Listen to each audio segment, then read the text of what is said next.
untuk dari segi presentation, dari segi intonasi semua mereka lagi tahulah, mereka lebih tahulah macam mana cara untuk menyampaikan intonasi yang lagi menarik bila dalam presentation.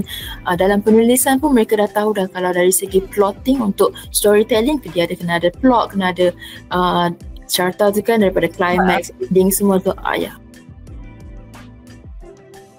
So pelajar lagi confident lah, lagi rasa macam sentiasa nak bercakap je dalam kelas macam tu.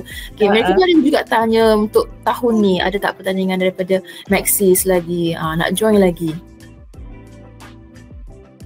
Saya rasa baguslah program ni, dia macam bagi peluang kepada semua pelajar untuk mencungkil bakat diorang lah kan. Saya suka juga apabila setengah pelajar ni kadang-kadang dia malu untuk bila kita nak recording kan. Pelajar boleh hantar sendiri, buat sendiri semua benda, hantar. So saya rasa macam okey bagi pendedahan kepada mereka untuk be autonomous.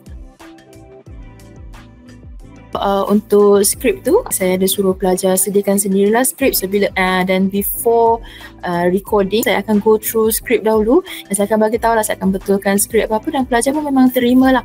Mereka terima dengan positif. Mereka bila praktis pun, bila saya suruh ulang beberapa kali untuk recording tu pun mereka boleh buat lah. Alhamdulillah mereka tak banyak komen sangat lah. Daya tahan saya rasa dari segi pertama autonomous learning tadi, pelajar boleh self learning. Mereka kebanyakannya yang masuk pertandingan tu pun walaupun saya bantu sikit tapi kebanyakannya memang daripada pelajar tu sendiri.